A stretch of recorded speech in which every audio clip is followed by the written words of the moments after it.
Ikinasal na si Erich Gonzalez sa kanyang nobyong si Mateo Lorenzo ngayong araw ng Miyerkules, March 23, 2022 sa St. James the Great Parish sa Muntinlupa City matapos ang ilang taon nilang naging magkasintahan. Ang relative ni Mateo na si Andres de Leon Lorenzo ang siyang unang nagpakita ng larawan na kuha sa actual wedding ni na Erich at Mateo sa loob ng simbahan.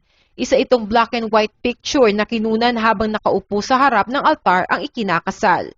Si Mateo ay nakasuot ng barong. Ito ang unang larawan na lumabas sa social media na kuha sa kasal ng aktres. Ngunit makalipas lamang ang ilang saglit ay agad din itong binura ng uploader. Mapapansin na naging masyadong masikreto si Erich sa pagbabahagi pagdating sa relasyon niya kay Mateo. Kumalat lamang sa publiko ang magaganap na kasal dahil sa wedding bands nila mula sa simbahan na lumabas noong February 2022.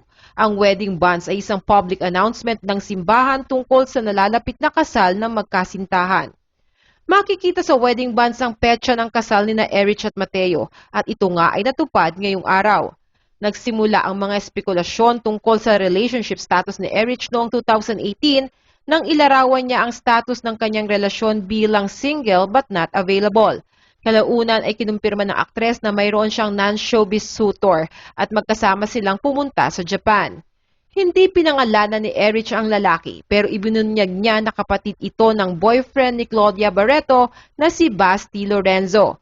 Mula noon, sinikap ni Erich na panatilihin ang privacy sa kanyang buhay pag-ibig.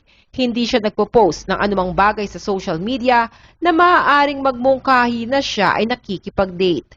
Ngunit sa kanyang Q&A vlog noong 2019 ay isiniwalat niya ang tunay na dahilan ng kanyang pananahimik. I think it's for the best. I want to protect something so precious to me. Something beautiful. I don't want to ruin it. So, sa akin na lang yon.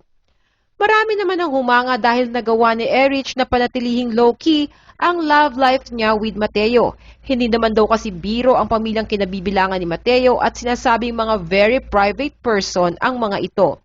Kahit isa siyang celebrity ay si Erich talaga ang nag-adjust para sa pamilya ni Mateo, na bagaman tinaguri ang mga super rich ay mas pinili pa rin ang maging pribado at low-key, the lifestyle of the truly rich, ika nga ng marami. Well, congratulations, Erich and Mateo!